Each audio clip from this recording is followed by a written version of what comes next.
ठाकुर और जगह जगह क्या कर रहे हैं, बाहर निकल करके किसी रोगी से किसी बाल से पूछ रही है मैया कहाँ है हमारा लाला, कहाँ है, किसी ने देखे, कोई देखे हो हमारे लाला को। इस प्रकार पागल की नारी आज क्या कर रही है, मैया लाला को ढूंढ रही है, ढूंढ रही है। और उसी क्रम में इन पर बलराम जी पर नजर पड़ जाती है। किनकी? मैया क्या? बलराम जी भी आज अकेले खेल रहे थे। क्यों? क्योंकि बलराम जी को आज लेकर के नहीं गए थे हमारे लाला, हमारे प्रभु बलराम जी को लेकर नहीं गए थे। क्यों नहीं लेके गए थे? बाबा सुखदेव इसी श्रीमद् भागवत महापुराण में वर्णन करते हुए क्या कहते हैं कि बलराम जी को इसलिए नहीं लेके गए थे कि बलराम कौन थे? शेषावतार थे, शेषावतार थे ना, शेषनाग के अवतार थे बलराम। तो हमारे प्रभु ने सोचा कि अगर हम दाऊ भैया को लेके जाएंगे ना, दाऊ भैया को अगर हम खेलने के लिए अपने साथ लेके जाएंगे तो सबसे पहले बात तो वो हमारे बड़े भैया, और बड़े भैया होने के नाते वो जानते हैं कि इस जो है यमुना में कौन रहता है? कालीनाग रहता है। और कालीनाग के इसके प्रभाव से यमुना का जल विषैला हो गया है, इसलिए वो यमुना के किनारे हमें खेलने नहीं देंगे। दूसरी बात एक ये, दूसरी बात क्या कि हमारे कौन बलदाऊ जी कौन है? शेषावतार है। और काली कौन है? नाग है। तो वो क्या करेंगे? अपने जाति का पक्ष लेंगे, वो काली नाग को मारने नहीं देंगे। इसलिए दूसरे भी किन्हें? बलदाऊ को लेकर के जो है हमारे को नहीं गए। और इधर बलदाऊ पर जब नजर आती है अकेले खेलते हुए, बलदाऊ को जब देखती है कौन? हमारी मैया, कौन? खुदा। तुरंत जो है बलदाऊ से कहती है क्या रे बलदाऊ, लाला कहाँ है? आज कनुआ कहाँ है? प्रेम से कनुआ कहता था कि आज कनुआ कहाँ है? आज बड़ी जो है हमको भय उत्पन्न हो रहा है, लगता है कि आज भी तुम्हारे छोटे भाई के साथ कुछ अनुभूति हुआ है। आज बड़ा जो है हृदय मेरा क्या हो रहा है? कंपित हो रहा है आज। इसलिए हे बलदाऊ कहाँ है? ऐसा बलराम से पूछा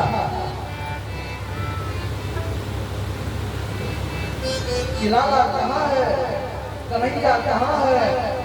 तब जो है बलराम जी क्या किए थे? इनको खेलने जो जा रहे थे तो खेलते जाते बलराम जी ने इन्हें देखा था। तो झट से जो है बलराम जी क्या कह देते हैं कि कन्हैया तो खेलने को गया है भैया। तो भैया पूछती है क्या तुम नहीं गए? नहीं भैया, आज हमें नहीं लेकर के जो है कन्हैया गया। और किसी बीच इधर क्या होता है, जब ही छलांग लगाए ना, क्यों ही सुदामा वहां से रोता बिलखता चिल्लाता हुआ कि अरे नंद महल की ओर दौड़ा महाराज कि बचाओ बचाओ, कोई तो हमारे सरकार को बचाओ, बचाओ भैया, बचाओ बाबा। करता दौड़ा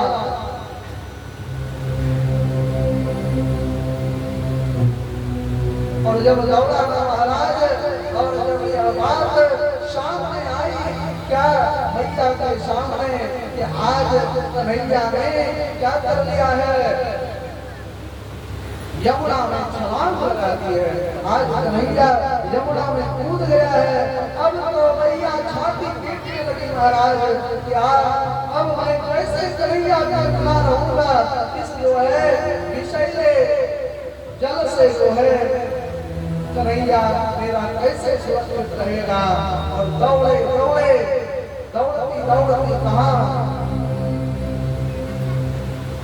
उसी यमुना दाह पर, उसी जो है यमुना के कुलीन तट पर काली दाह पर कौन सभी ब्रजवासियों के साथ भैया और बाबा क्या करते हैं, पहुंच जाते हैं।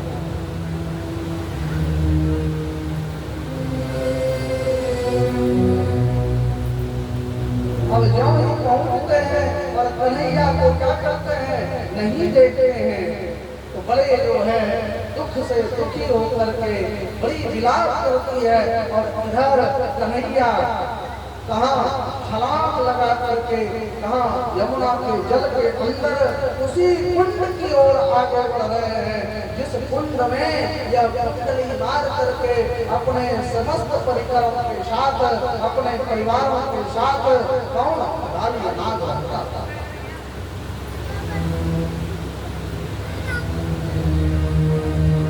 वहां पर जो है उसकी ओर वह बढ़ता है, कौन हमारे प्रभु बढ़ते हैं। और क्यों ही वहां जाते हैं ना, उस समय वह काली नाग क्या था, सो रहा था। काली नाग सो रहा था और इस जो है सांवली सलोनी सूरत को उस काली नाग की पत्नी, जितनी भी पत्नियां थी ना उनकी, उन पत्नियों ने इस सांवले सलोने रूप को जब देखा ना महाराज, बाबा सुखदेव वर्णन करते हैं कि उस सांवली सलोनी रूप को देख करके, उस मनोहारी रूप को देख करके सभी नाग पत्नियां, जितनी भी नाग पत्नियां थी, सभी जो है उन पर क्या हो गई, विमुक्त हो गई, मुक्त हो गई। ऐसा रूप तो कभी स्वप्न में भी नहीं देखा है, ऐसा रूप नहीं देखा है। और लाला से बड़े जो है सुंदर वाणी में कहती है कि कौन हो तुम और यहाँ क्यों अपने जो है जान को जोखिम में डालने के लिए आए हुए। और जितने भी महाराज उस नाग के शरीर के त्यागी थे ना, सभी ने क्या किया, उस लाला का दर्शन करके अति आनंद को पाया।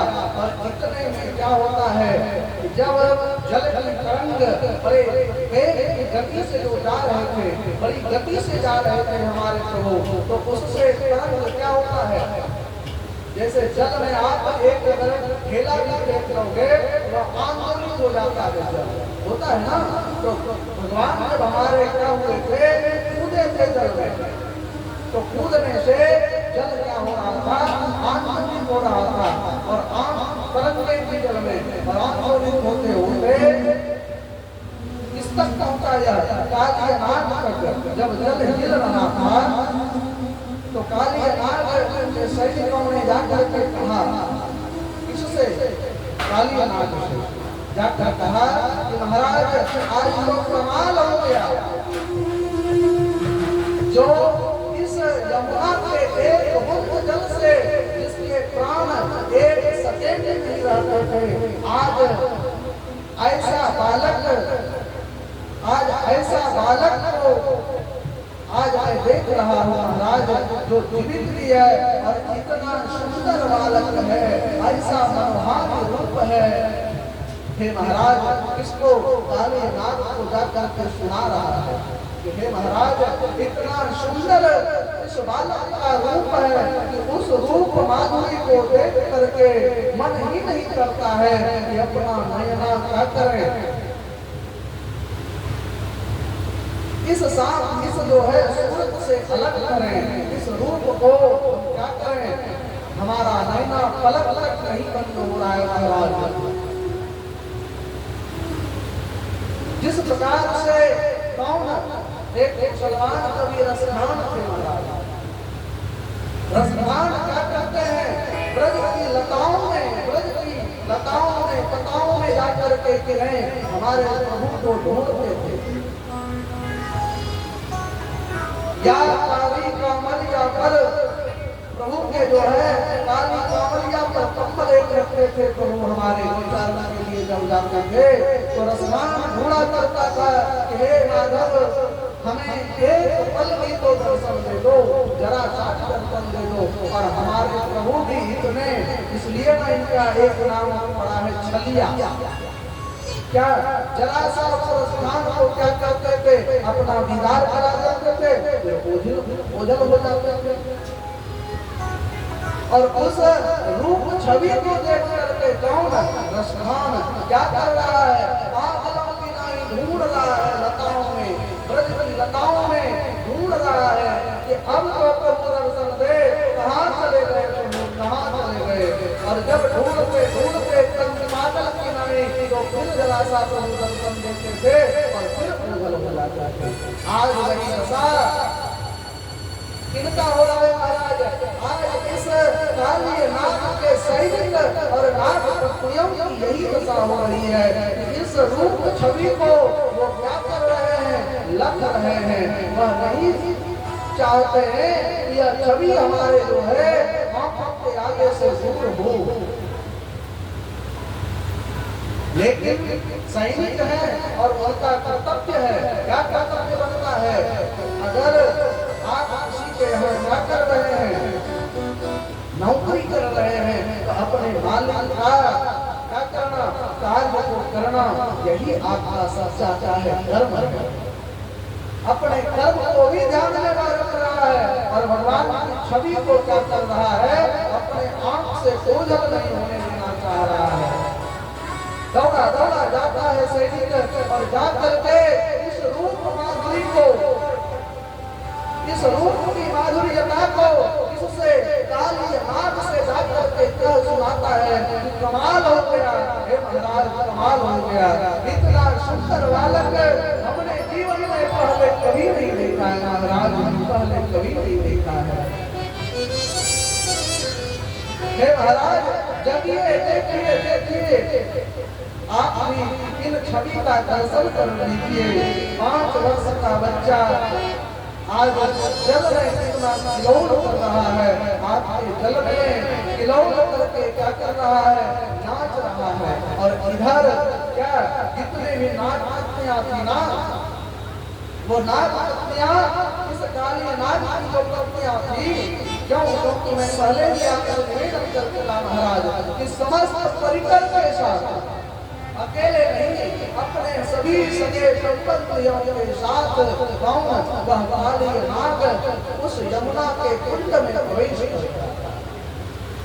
तो जितने भी नाग सब इस मनोहारी रूप को देख करके क्या कर रही थी? बड़ी जो है छवि को दिखा रही थी और क्या कह रही थी? बड़ी जो है आपकी छवि अलौकिक है प्रभु। हे बालक, आपका छवि क्या है? अलौकिक है, इसलिए दूर नहीं जाओ। मुक्त हो गई थी और भगवान को नचा रही थी और कह रही थी, नाचो नाचो ना मेरे अंगनवा गोपाल प्यारे, नाचो ना मेरे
समय को चूकते ही जरा सा चूक होगा ना, वह टंच मारने से आपको नहीं छोड़ेगा। लेकिन वह दुष्ट स्वभाव का नाग, उसकी पत्नी आज क्या कर रही है?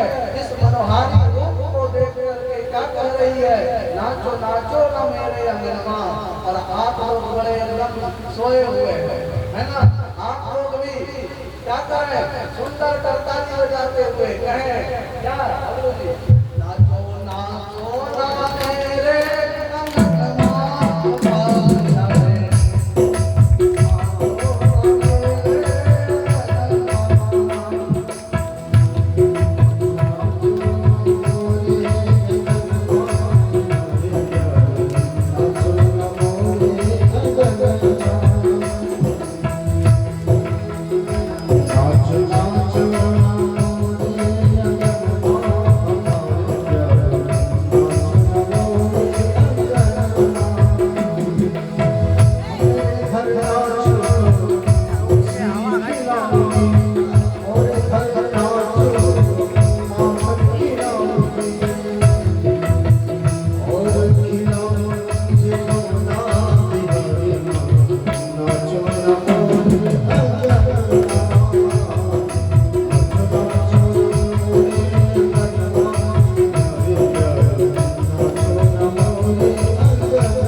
क्या कर रही है, नचा रही है और मनोहारी रूप को क्या कर रही है, उस अलग छवि को क्या कर रही है, निहार रही है। आज देखिए नागपतियों की बात की सराहना कर रहे हैं बाबा सुखदेव कि दुष्ट जाति का यह नाग और उनकी पत्नी क्या कर रही है, भगवान के इस मनोहारी रूप को देख करके क्या कर रही है, परमानंद में मग्न हो रही है। और इधर जब सैनिक जा करके यह संवाद पहुंचाता है ना, और काली नाग जब जगता है महाराज, तो काली नाग जब इस संवाद को सुनता है तो सुन करके काली नाग भी आश्चर्य में पड़ जाता है। क्या कि सबसे पहले तो इस विषैले जल में यह बालक तक जीवित कैसे, एक बूंद जल से इसका क्या हो जाता है, प्राणांत हो जाता है, यह बालक तक जीवित कैसे। काली नाग ने पहला आश्चर्य तो यही समझा कि यह जीवित कैसे है, और दूसरी बात क्या कि आया कैसे, और तीसरा आश्चर्य कि आया है तो अभी तक यह जीवित। काली नाग ने ऐसा सोचा और ऐसा सोच करके क्या किया, अपने सैनिकों के साथ वह क्या करता है, भगवान को देखने के लिए चलता है। क्या कि वह बालक है कहाँ, चलो तो अपने सैनिकों के को ले क्यों नहीं, वह कहाँ अपने महल से महल कहा जाए, उस कुंड से जब बाहर निकला और बाहर निकल करके क्या किया, जब देखा ये बालक क्या कर रहा है, हमारी पत्नियों के साथ नृत्य कर रहा है, तो जो ही काली नाग को आकर देखा ना, सब नाग पत्नियां भयभीत हो गई, और भयभीत डरे हुए मन से सब क्या हो गई, शांत हो गई। और उसी समय जब इस गोविंद की दिव्य झांकी को उसने काली नाग ने देखा ना, बड़ा सुंदर वर्णन कर रहे हैं कौन, बाबा सुखदेव, कि मानो राजा परीक्षित जिस प्रकार अलसी के फूल जैसे श्याम वर्ण की दिव्य कांति हमारे प्रभु की कानों में जिनके कुंडल क्या हो रहे हैं, झिलमिला रहे हैं, बड़ा सुंदर स्वरूप और मंद मंद क्या कर रहे हैं, मंद मंद इसमें हास्य कर रहे हैं। कौन, हमारे गोविंद हास्य कर रहे हैं। इस छवि को एक बार जब काली नाग ने भी देखा ना, दर्शन किया ना महाराज, तो वह भी दर्शन करता ही रह गया। ऐसा जो है कौन, बाबा सुखदेव वर्णन करते हैं, मारना तो दूर की बात, दर्शन करता रह गया, और जब दर्शन करता रह गया तब फिर क्या होता है, काली नाग को मन में आता है कि ऐसे छवि को, ऐसे मनोहारी बालक को मारना नहीं चाहिए। ये तो बच्चा बड़ा प्यार करने के योग्य है, बड़ा प्यारा है, इसके रूप माधुरी को देख करके बड़े आनंदित हो रहा हूँ मैं, इसे मैं मार नहीं सकता, इसे मार नहीं सकता। इतना स्नेह जो है उस काली नाग के मन में जगाना। बाबा सुखदेव कहते हैं क्या, राजा परीक्षित से उस काली नाग ने फिर कहा क्या, उस लाला से तुम जो है कहां से आए हो और किस लिए आए हो। तब जो है हमारे लाला ने कहा कि तुम अपने स्थान को छोड़ करके गांव से चले जाओ, इसलिए तुझसे मैं आया हूं। अब तो काली नाग जब स्थान छोड़ करके जाने की बात सुनाना, तो दुष्ट का जो हृदय होता है ना, वह क्षण भर के लिए पिघलता है, क्षण भर के लिए। और अगर जरा दुष्ट की प्रशंसा बंद कर दी जाए और दुष्ट को अगर छेड़ दिया जाए ना, तो वह दुष्टात्मा क्या करता है, तुरंत आपके ऊपर बार करने के लिए, आपके ऊपर प्रहार करने के लिए तत्पर हो जाता है। और जब ही निकल जाओ तो बात सही ना, हमारे सामने सलोने सरकार है, क्यों ही क्या किया, काली नाग को अत्यंत क्रोध आ गया और उस काली नाग ने क्या किया, विकराल रूप धारण करके, बहुत विकराल रूप धारण कर लिया और कहा काली नाग ने, या तो हम उन्हें बालक समझ करके, बच्चा समझ करके तुम्हें अभी तक छोड़ रहा था, यह बालक क्या, लेकिन तुम तो ऐसी बात कर रहे हो जैसे लगता है कि हमसे युद्ध करने आए हो, हमसे तो युद्ध करने आए हो। आज तक किसी की हिम्मत नहीं हुई, हमें कोई कह दे तुम यहाँ से निकल जाओ, और छोटा सा नन्हा सा बालक अगर तुम्हें जान प्यारा है तो लौट जाओ, चले जाओ। और ऐसे क्रोध में आकर के काली नाग क्या करता है, 100 फन धारण किए और झपट करके, लेकिन हमारे प्रभु जी क्या करते हैं, उस काली नाग के बात को सुन करके कहते हैं, मैं तुमसे डरने वाला नहीं हूँ काली नाग, आज मैं तुम्हें निकाल करके ही दम दूंगा, आज मैं तुम्हें निकालने के लिए ही आया हूँ। इतना सुनते ही वह काली नाग 100 फन को फैला करके क्या करता है, झट से अपने शरीर में क्या करता है, हमारे गोविंद को लपेट लिया।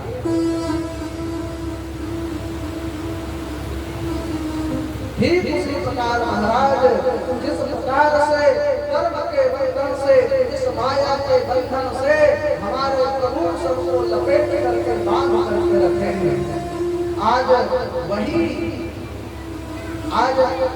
सुग्रीव बाबा राजा परीक्षित से कहते हैं, जिस प्रकार माया के बंधन में, कर्म के बंधन में जीव बंधा रहता है ना, ठीक उसी प्रकार से आज काली नाग उस बंधन में ब्रह्म को बांधना चाह रहा है। यह कला का संभव है क्या, ब्रह्म को नहीं बांध सकता है। और कन्हैया ने तुरंत क्या किया, मन में स्मरण किया कि जिस प्रकार से मैया ने हमें उखल में बांधा था ना, मैया ने भी उखल में बांधा था, तो लग और उखल में जब बांधा था मैया ने, तो कुबेर के दो जो पुत्र थे, धनाध्यक्ष कुबेर के पुत्र कौन, नल और मणि, उसका उद्धार हुआ था। तो आज पुनः कौन, काली नाग जो है धन में हमें लपेट रहा है, तो आज काली नाग का भी उद्धार हमें करना है। ऐसा मन में हमारे गोविंद ने सोचा, और जो भी लपेटा ना, जो भी हमारे प्रभु क्या करने लगे, धीरे धीरे अपने शरीर को क्या करना उन्होंने प्रारंभ किया, फुलाना प्रारंभ किया, धीरे धीरे शरीर को फुलाया। और ये सारी बातें कहाँ हो रही थी, यमुना के अंदर, जल के अंदर यह हो रहा था, पानी के भीतर हो रही थी। गोविंद ने जब अपने शरीर को फुलाया महाराज, तो काली नाग का शरीर क्या होता चला गया, गीला पड़ता चला गया। मान लिया जाए कि किसी वस्तु को यह संग नहीं है, अगर इस संग में हम क्या करें, रस्सी लपेट दें, और यह संग क्या होता चला जाए, बढ़ता चला जाए, फूलता चला जाए, तो क्या होगा, वह रस्सी लूज होगा क्या नहीं। ठीक उसी तरह से जब भगवान अपने शरीर को फुलाना प्रारंभ किए ना, तो उसका फन क्या होता चला गया, धीरे धीरे फैलता चला गया, फन भी फैलता चला गया। और जब फन उसका अत्यधिक फैलने लगा, तो उससे क्या होने लगा, अति वेदना होने लगी। किसको, काली नाग को बहुत ज्यादा पीड़ा होने लगा काली नाग को। और पीड़ा के वशीभूत होकर के उसने कृष्ण को क्या किया, छोड़ दिया, कृष्ण को छोड़ दिया। और बड़ा विचित्र जो है क्या करने लगा, वह रूप में आकर के कृष्ण को युद्ध के लिए ललकारने लगा।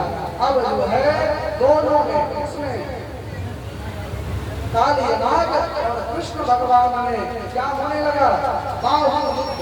बाहुयुद्ध समझते हैं ना, जैसे पहलवान लगता है बाहुयुद्ध होना क्या हो गया, प्रारंभ हो गया। किसके किसके बीच, काली नाग और हमारे गोविंद के बीच। और हमारे गोविंद से क्या कोई बाहुयुद्ध में पार पा सकेगा क्या? सकेगा, क्योंकि वो तो सबके जन्मदाता है। आज यह काली नाथ के भी जन्मदाता, काली नाथ के भी स्वामी है, त्रिलोकी नाथ है हमारे प्रभु। और बाहु युद्ध करते करते क्या कर दिया? इतना अधिक परेशान कर दिया, इतना अधिक वह काली नाथ थक गया, उसने सामर्थ्य नहीं रहा लड़ने का। इतने जो है पटके मारे उठा करके इसने हमारे गोविंद ने।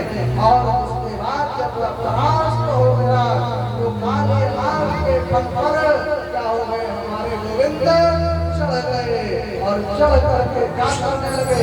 बाबा सूरदास ने बड़ा सुंदर वर्णन किया है।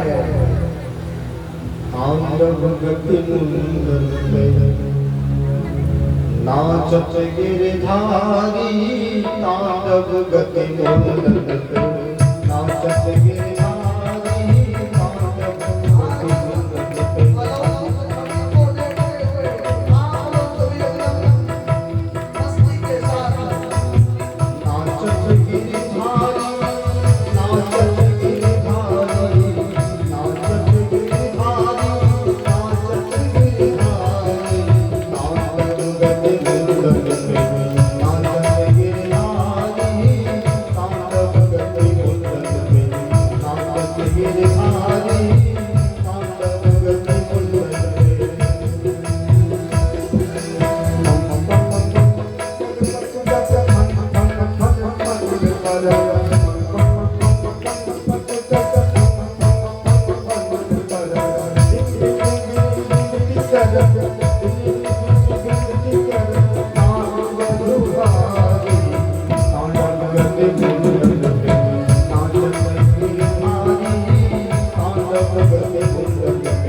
बिहारी लाल की जय। ऐसा अद्भुत नृत्य किया हमारे गोविंद ने, ऐसा अद्भुत नृत्य आदरणीय सुखदेव जी महाराज वर्णन करते हैं कि जैसे ही नृत्य किया मेरे लाल कृष्ण ने, जो फन जो है प्रभु के चरण में नहीं दिखता था ना, वो फन भी अब प्रभु के चरण में क्या होने लगा, झुकने लगा। राजा परीक्षित से राजा सुखदेव वर्णन करते हैं कि उस नृत्य के दरमियान में जब हमारे प्रभु उस काली नाच के 100 फन पर नाचते थे ना, तो प्रभु के भाव को सहने की शक्ति उस काली नाच में थी नहीं, लेकिन फिर भी लीला के बदौलत प्रभु के लीला के ही फलस्वरूप क्या हो रहा था, भगवान के बल को वह सह पा रहा था, भगवान के नृत्य को वह सह पा रहा था। और नृत्य करते करते क्या हो रहा था, उस नाच का जो फन था वह अति कोमल मर्म था। और होता भी है, नाच का फन जो होता है वह कोमल होता है, वह मर्म होता है। और उसके मर्म स्थल पर जब भगवान हमारे क्या कर रहे थे, नृत्य कर रहे थे, तांडव मुंडन पर नाचत बनवारी। हमारे प्रभु जब नाच रहे थे, नृत्य कर रहे थे ना, तो उस फन पर नृत्य करते करते प्रभु के पैर से वह जब इतना कुचला जा रहा था ना, कि उसके रक्त जो क्या हो रहे थे, उस फन से जो रक्त प्रवाहित हो रहा था ना महाराज, वह रक्त कहाँ प्रभु के चरण में लग रहे थे, प्रभु के चरण में वह रक्त लग रहा था। बाबा सुखदेव वर्णन करते हैं कि मानो नाग कौन सा रक्त रूपी पुष्प जो है प्रभु के चरणों में अर्पण करते हैं, रक्त रूपी पुष्प प्रभु के चरणों में अर्पण कर रहा है काली नाग। और जब नाचते नाचते काली नाग ने देखा कि वह हमारा अपमान हो जाएगा, तो पाहि माम हे प्रभु मैं शरणागत हूँ। और इधर नाग पत्नियों ने भी देखा कि प्रभु तो क्या कर रहे हैं, नृत्य अपना छोड़ ही नहीं रहे हैं। और इस तरह अगर हमारे प्रभु नृत्य करते रहेंगे ना, तो हमारे स्वामी का, हमारे पति का क्या हो जाएगा, प्राणाम तो हो जाएगा, और हमारा स्वभाव क्या हो जाएगा, उजड़ जाएगा।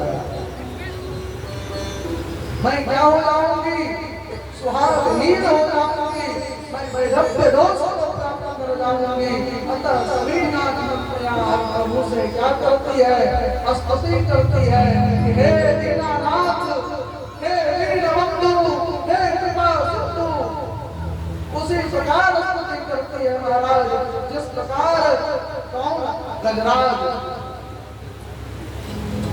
गजराज में इसी तरह महाराज सरोवर में क्या किया था, नदी में जल को पीने के लिए जल कलवा कर रहा था अपने हथनियों के साथ। और उसी क्रम में क्या होता है, उस गजराज को ग्राह में क्या कर लेता है, गजराज के पैर को क्या करता है, ग्राह पकड़ लेता है। लेकिन गजराज बड़ा अभिमानी, उस गज को ग्राह अपने बल पर, अपने पौरुष पर कहता बड़ा घमंड का भरा। वह कहता है कि छोटा सा जीव कौन ग्राह हमारा क्या ध्यान सकता है, यह छोटा सा जीव। लेकिन जब ग्राह ने पकड़ लिया, अपनी पूरी ताकत लगाई इसमें गजराज में, जब पूरी ताकत लगाई फिर भी वह जो है नदी से बाहर नहीं आ पाने लगा। अपनी पत्नियों को कहा बचाओ, बच्चों को कहा बचाओ, लेकिन सब ने क्या क्या छोड़ दिया। तब जो है वह गजराज क्या करता है, गोविंद को पुकारता है, हे दीनानाथ, हे दीनबंधु, हे कृपा सिंधु, हे करुणा वत्सल, अब जो है आप ही बचाओ प्रभु, आप ही बचाओ। तब हमारे नारायण क्या होते हैं, चतुर्भुज रूप में प्रकट होते हैं और चक्र से क्या करता है, करते हैं गजराज के गर्दन को अलग कर देते हैं, ग्रह के गर्दन को और गजराज को क्या करते हैं, जीवन प्रदान करते हैं। ठीक है, उसी तरह से नाग पत्नियां भी क्या कर रही है, नाग पत्नियां भी आज हमारे गोविंद की स्तुति कर रही है कि हे दीनानाथ कहलाते हो आप, दीन वत्सल कहलाते हो, कृपा सिंधु कहलाते हो प्रभु। आपकी कृपा सिंधुता आज कहाँ चली गई प्रभु? हे दीनानाथ, हे भक्तवत्सल, अब तो हमारे पति आपके शरण में हैं और आप अगर इस तरह नृत्य करते रहोगे ना हे प्रभु, हे गोविंद, तो हमारे पति का प्राणांत हो जाएगा और हमारा यह सुहाग उजड़ जाएगा, हम श्रीहीन हो जाएंगे। अतः हे प्रभु, आप जो है अब हमारे स्वामी के ऊपर क्या करो, कृपा करो प्रभु, कृपा करो, छोड़ दो प्रभु, छोड़ दो। हमारे पति के तनों पर जो नृत्य कर रहे हो ना, अब प्रभु नृत्य करना बंद कर दो।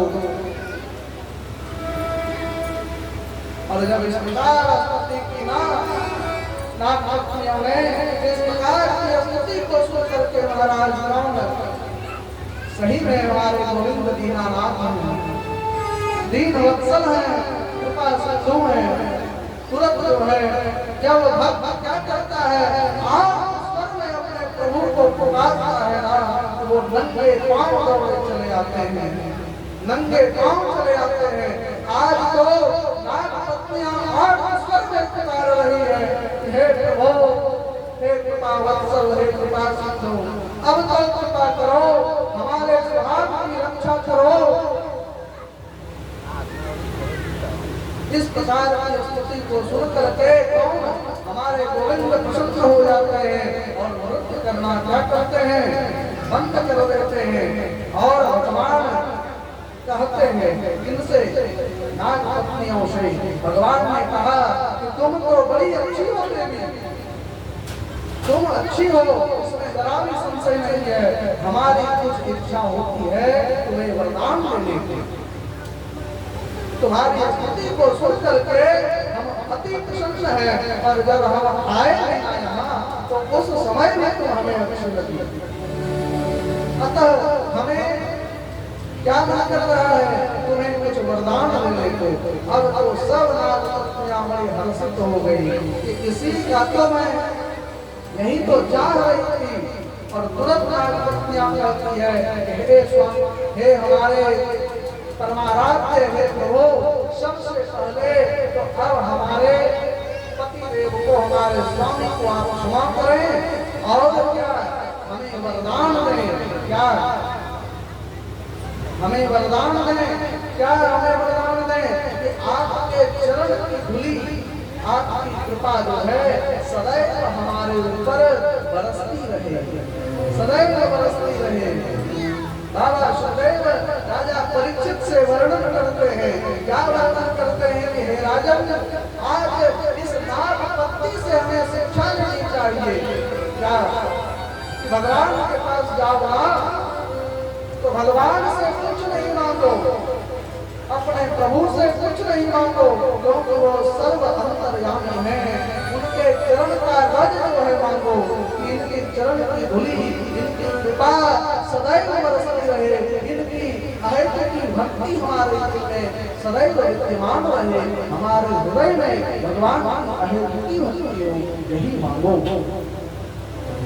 तुमने घनश्याम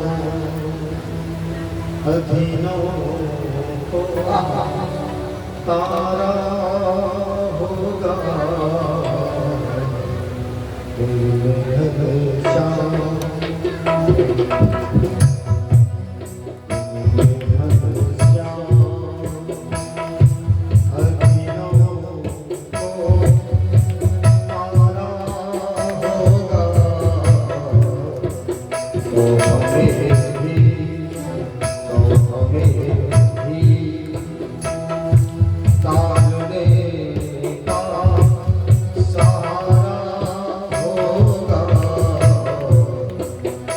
Amen.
Oh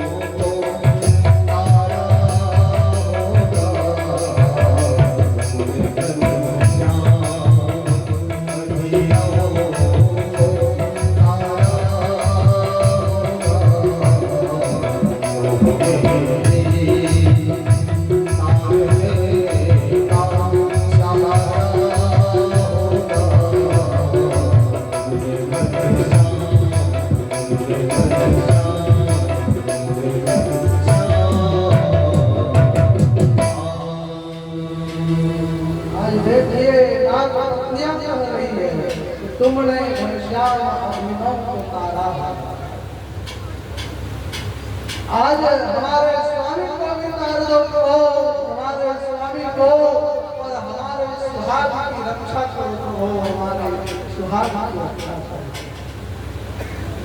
और वरदान हमारे गोविंद ने दे दिया। जब गोविंद ने दे दिया वरदान,